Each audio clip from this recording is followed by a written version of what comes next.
Ang gabi sa Maynila, hindi kailanman naging tahimik. Sa labas ng aming bintana, naririnig ang busina ng mga jeep at ang malayo ngunit tuloy-tuloy na ugong ng syudad. Pero sa loob ng maliit naming kwarto, ang tanging tunog na nangingibabaw ay ang humihingal na electric fan at ang malalim, pantay na paghinga ni Popoy. Magkatabi kami. Isang manipis na foam lang ang namamagitan sa amin at sa malamig na semento, isang dangkal lang ang layo ko sa kanya. Pero pakiramdam ko abot langit ang distansya. Amoy pawis siya na hinaluan ng pamilyar na bango ng kanyang panlalaking pabango at ang pait ng Red Horse na pinagsaluhan namin kaninang hapon. Hubad siya hanggang bewang dahil sa tindi ng alinsangan. Sa liwanag ng buwan na tumatagos sa butas-butas naming kurtina, kitang-kita ko ang bawat detalye ng kanyang likod. Ang kurbada ng kanyang balikat, ang dahan-dahang pag-angat at pagbaba ng kanyang dibdib. Popoy, mahinang bulong ko, subalit walang sagot. Doon nagsimulang mag-alsa ang mga damdamin kong buong araw kong ikinikulong sa tawa at asaran. Ang hirap maging kaibigan lang kapag ang bawat himaymay ng katawan mo ay sumisigaw ng higit pa roon. Dahan-dahan, itinaas ko ang aking kanang kamay. Nanginginig. Pakiramdam ko ang bawat pintig ng puso ko na parang tambol sa sobrang bilis. Ang tawag dito ng iba ay pananamantala. Pero para sa akin, ito lang yung tanging paraan para mahawakan ang sa isang taong nagpapatakbo ng mundo ko nang hindi ako itinataboy. Nagsimulang gumapang ang aking mga daliri. Mula sa laylayan ng aking kumot, dahan-dahan kong nilakbay ang espasyo patungo sa kanyang braso. Nang dumampi ang dulo ng daliri ko sa balat niya, para akong nakuryente. Mainit siya, masarap sa pakiramdam. Mula sa siko, dahan-dahan kong pinakyat yung haplos hanggang sa kanyang balikat. Napalunok ako. Tinitigan ko yung kanyang muka. Mahimbing pa rin siyang natutulog. Bahagyang nakabuka yung bibig, mukhang pagod na pagod sa trabaho sa construction site. Naglakas loob ako. Ibinaling ko yung aking palad para lapat na lapat sa kanyang balat. Hinaplos ko yung kanyang bicep. Dinaramang ko yung tigas ng kanyang kalamnan. Sa sandaling yun parang tumigil ang oras. Ang bawat haplos ko ay puno ng pagsusumamo. Puno ng mga salitang hindi ko kayang bigkasin sa tuwing gising siya. At ang nasa isip ko, sana ako na lang. Sana ako na lang ang iniisip mo bago ka matulog. Ngunit tumagilid si Popoy, gumalaw siya at tumarap sa akin. Nanlaki yung mga mata ko at mabilis kong binawi yung aking kamay. Ibinalik sa ilalim ng aking unan. Pinikit ko yung mga mata ko. Nagkunwaring tulog, pilit na pinapakalma ang aking paghinga. Naramdaman ko yung mainit niyang hininga sa aking leeg. Sobrang lapit namin. Ramdam ko ang tuhod niya na tumatama sa binti ko. Nanatili akong estatwa. Naghihintay kung gigising siya, kung mauhuli niya ako. Ilang minuto ang lumipas, nanatili siyang tahimik pero bago ako tuluyang lamunin ng antok, narinig ko ang isang mahinang ungol mula sa kanya. Eden. Sambit niya sa gitna ng pagkakaidlip. Hindi ko alam kung panaginip lang yun o kung alam niya, pero sa gabing yun, ang gapang ng aking kamay ay naging simula ng isang apoy na alam kong susunog sa aming dalawa.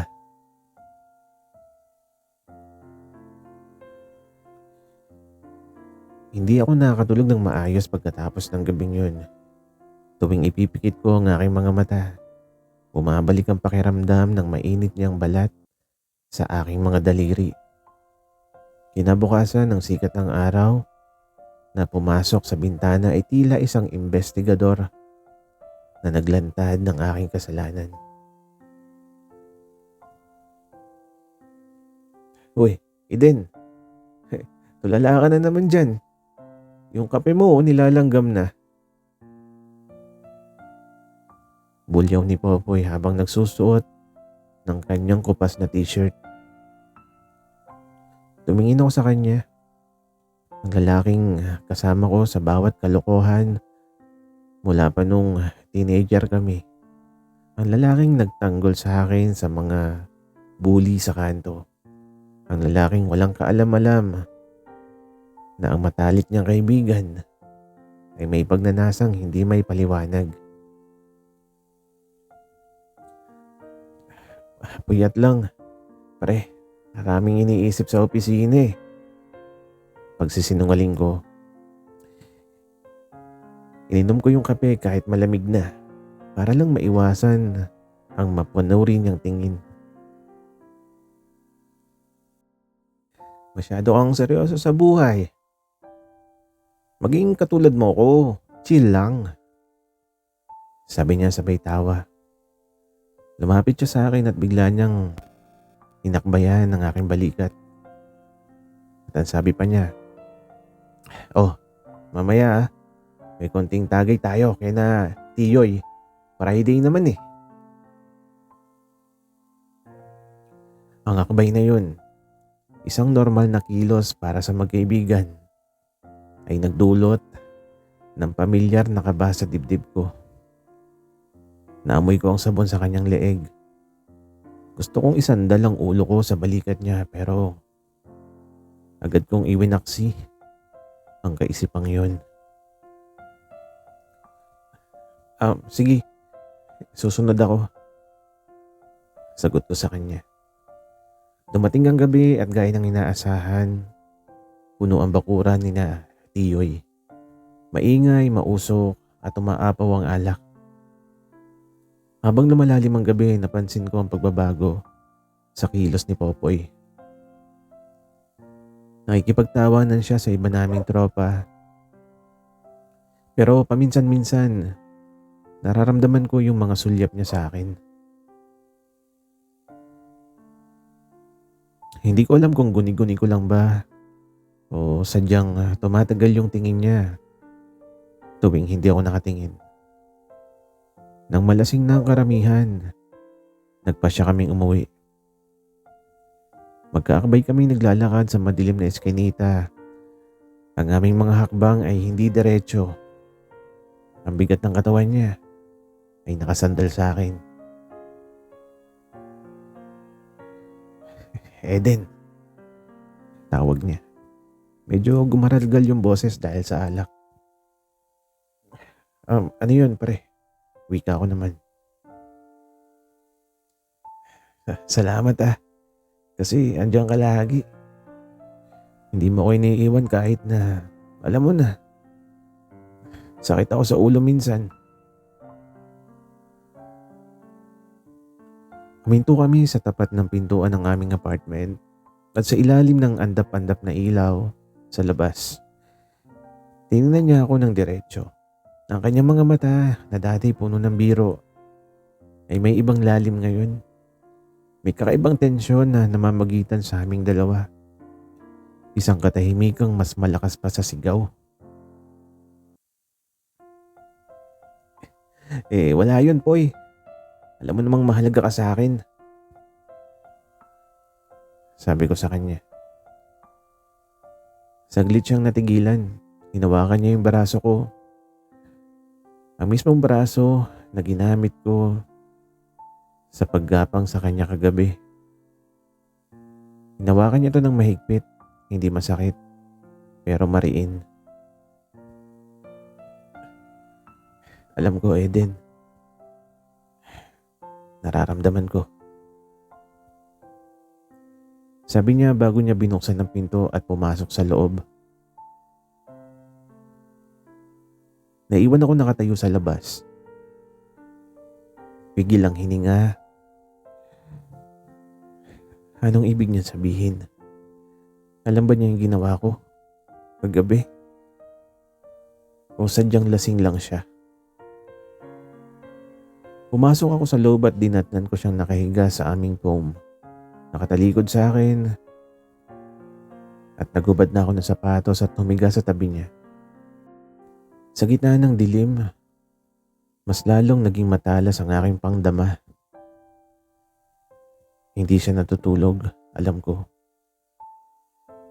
Dahil nararamdaman ko ang dahan-dahang paggalaw ng kamay niya sa ilalim ng kumot. Hindi pa palayo, kundi pa palapit sa akin.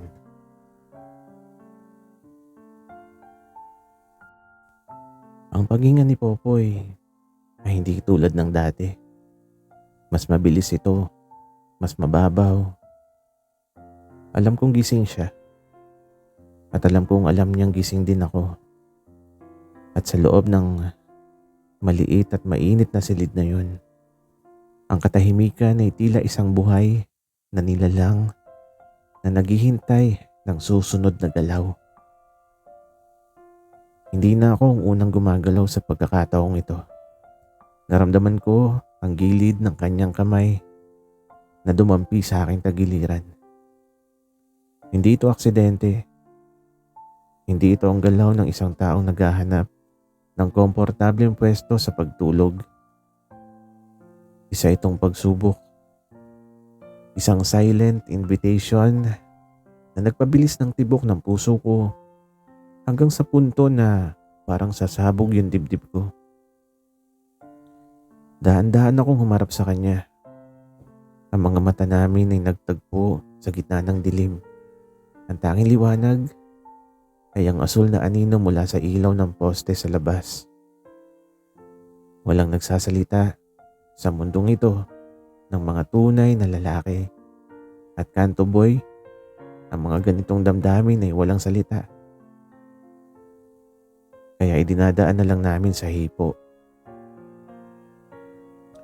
Hinayaan kong gumapang muli ang aking kamay. Pero ngayon, hindi na patago. Inilapat ko ang aking palad sa kanyang dibdib. Ramdam ko na mabilis yung pagtibok ng kanyang puso. Kasing bilis ng sa akin. Popoy, mahina akong tawag. Halos hangin lang yung lumalabas sa bibig ko. Hindi siya sumagot gamit yung boses. Sa halip, hinawakan niya yung kamay ko na nasa dibdib niya at mas hinigpitan yung lapat nito.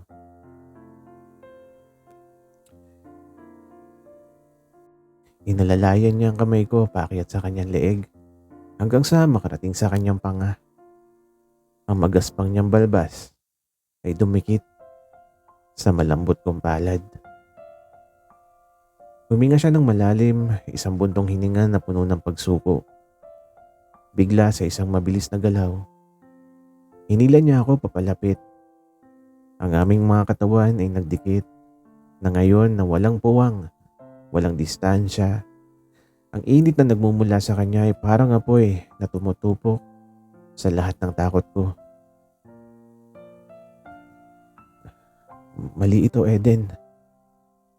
Bulong niya. Pero ang kanyang kamay ay nasa bewang ko na. at hinihila ako lalo. Alam ko, sagot ko habang isinisiksik ang mukha ko sa kanyang leeg. Ang amoy niya, ang pamilyar na amoy ng lalaking minahal ko sa tago ay lalong nagpalakas ng loob ko. At ang sabi ko pa, ayokong lumayo. Naramdaman ko yung mga labi niya na dumampi sa aking noo, pababa sa ilong, hanggang sa maramdaman ko yung kaba sa bawat pulgada ng aking muka. Ito ang laro sa dilim. Isang laro kung saan walang nananalo pero pareho kaming ayaw huminto. Sa gabing yun ng bawat haplos, may kasamang tanong.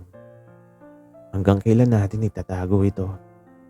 Hanggang kailan tayo magiging matapang sa dilim pero duwag sa liwanag?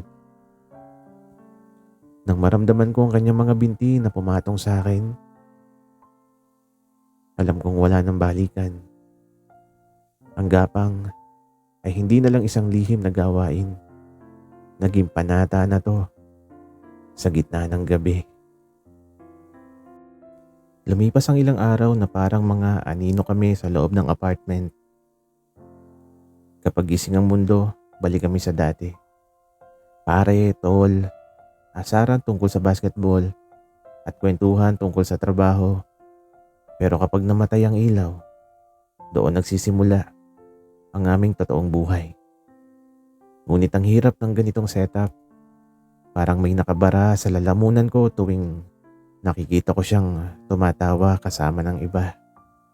Isang Sabado ng gabi, nag-aya si Popoy. Eden, bili ka ng isang case. Tayong dalawa lang dito. Ayoko sa labas maingay. Naupo kami sa sahig, sa pagitan ng aming dalawang kama.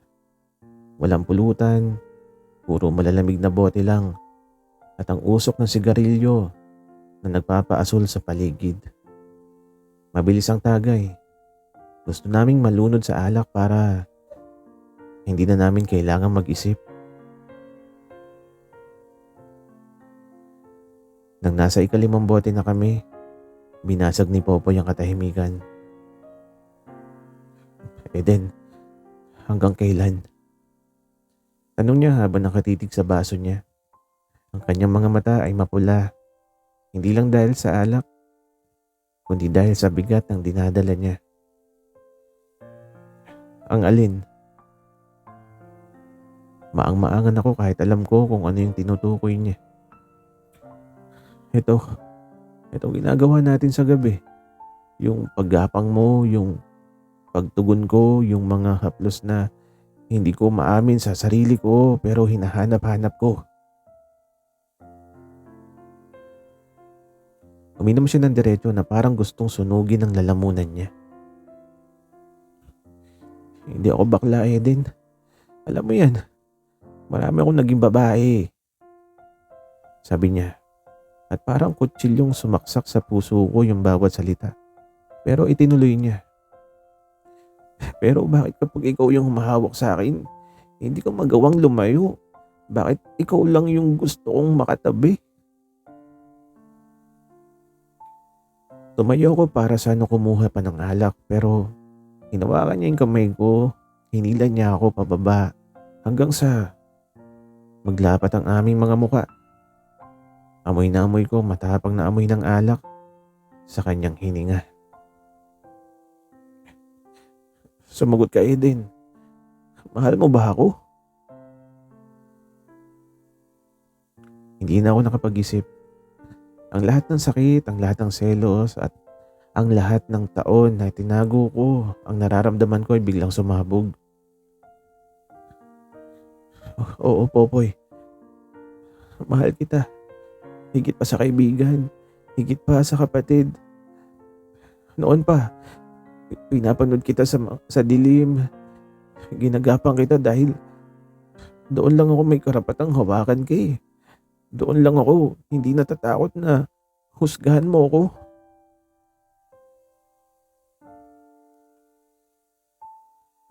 Natahimik ang buong silid at ang tanging naririnig ay ang mabilis kong paghinga. Inasahan kong itataboy niya ako. Nasusuntukin niya ako o lalaya siya pero hindi. Dahan-dahan niyang inilapit ang kanyang mukha sa akin. Naramdaman ko ang kanyang mga kamay sa aking pisngi. Magaspang, may kalyo sa pagtatrabaho pero punong-puno ng pag-iingat. Sira ka talaga, bulong niya bago niya sinakop ang mga labi ko. Hindi ito katulad ng mga haplos sa dilim, puno ng pag-aalinlangan. Ang halik na to ay marahas, gutom, at puno ng kumpirmasyon. Lasang alak at pait, pero ito yung pinakamatamis na lasa na natikman ko sa buong buhay ko. Sa gabing yun, sa pagitan ng mga bakanting bote ng bira, ang gapang ay hindi na lang lihim na paghipo. Naging isang madugong pag-amin na walang balikan. Pagkatapos ng gabing yun, nagbago ang lahat. Ang bawat sulok ng aming maliit na apartment ay tila naging saksi sa aming mga lihim. Hindi na kami kailangan maghintay ng 12:00 ng gabi para sa gapang. Ngayon, kahit sa gitna ng hapon o bago pumasok sa trabaho, may mga nakaw na haplos at titig na kami na nakakaalam ng kahulugan. Pero kasabay ng sarap ay ang unti-unting pagbigat ng aming konsensya. Isang gabi habang nakahiga kami at magkayakap, pagkatapos ng isang matinding sandali, biglang nagsalita si Popoy. Eden, paano kung may makahalata sa trabaho o kaya yung mga tropa natin? Inaplos ko yung kanyang buhok at ang sabi ko, wala namang makakaalam kung hindi natin sasabihin, pre. Pero ang hirap, Eden. Wika niya. Bumangon siya at naupo sa gilid ng kama. Ang kanyang anino ay tila isang malaking pasanin sa dingding. Kanina, tinanong ako ni nanay sa telepono kung kailan daw ako mag-aasawa. Sabi ko, malabo pa. Pero ang totoo, ikaw yung pumasok sa isip ko. Nakakasuka yung pakiramdam na parang niloloko ko yung lahat ng tao sa paligid ko. Doon ko naramdaman yung lamat para kay Popoy. Ang relasyon namin ay isang kasalanan na nagbibigay ng panandaliang kaginhawahan. Para sa akin, ito yung aking katotohanan. Lumipas ang mga linggo, naging mas mailap si Popoy sa labas. Kapag kasama namin ng tropa, mas lalo siyang naging macho. Minsan pa nga sinasadya niyang magkwento tungkol sa mga babaeng nagparamdam sa kanya sa site na para lang ipakita na normal pa rin siya. Ang bawat salita niya ay parang latigo sa akin. Parang kailangan kong tumahimik, kailangan kong lunukin yung selos para sa katahimikan namin. Isang gabi, dinatnan ko siyang nag-eempake ng gamit. Anong ginagawa mo? Tanong ko habang kinakabahan. May project sa Batangas, Eden. Isang buwan ako dun. Pinipilit ako ni foreman na sumama. Malaki raw yung dagdag sa sahod. Wika niya. At hindi siya makatingin sa akin ng diretso.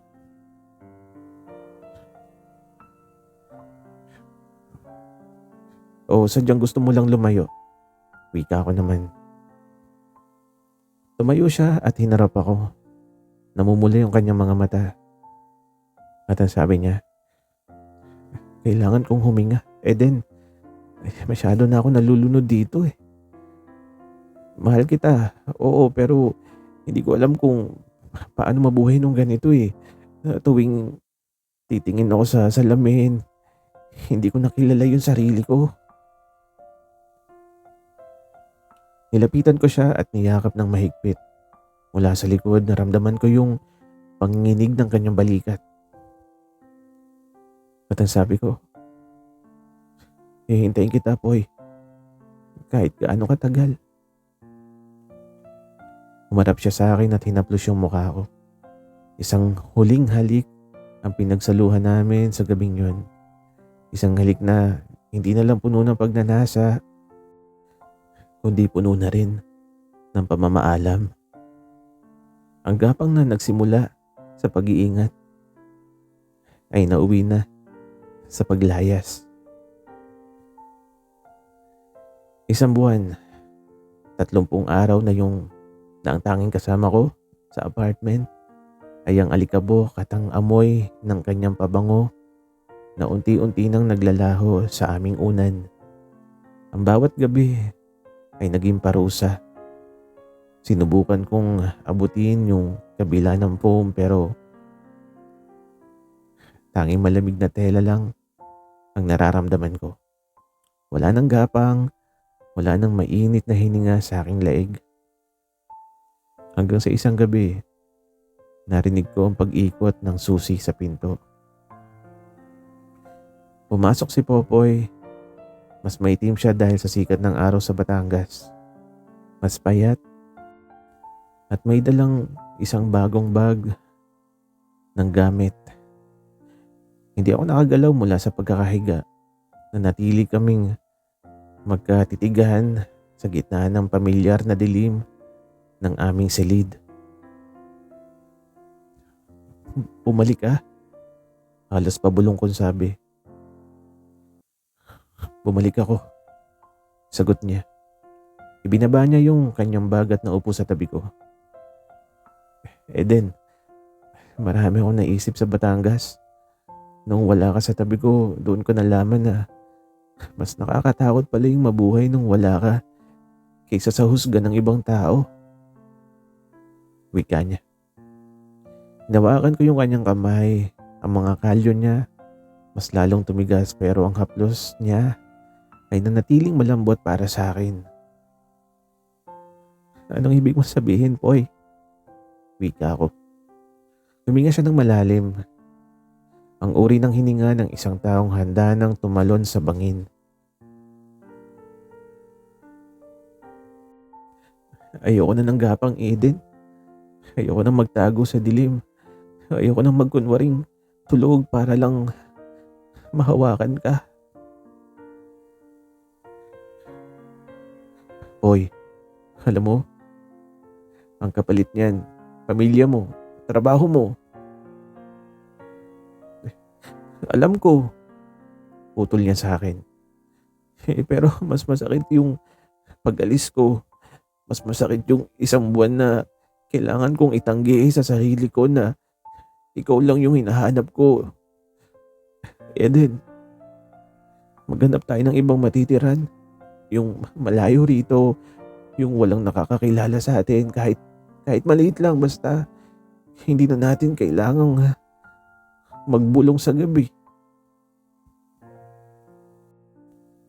Tumulo ang mga luha ko na kanina ko pang pinipigilan. Ang pagpili na ginawa niya ay hindi lang para sa akin, kundi para sa amin. Ang gapang na nagsimula bilang isang nakaw na sandali ay naging isang matibay na pundasyon ng katotohanan.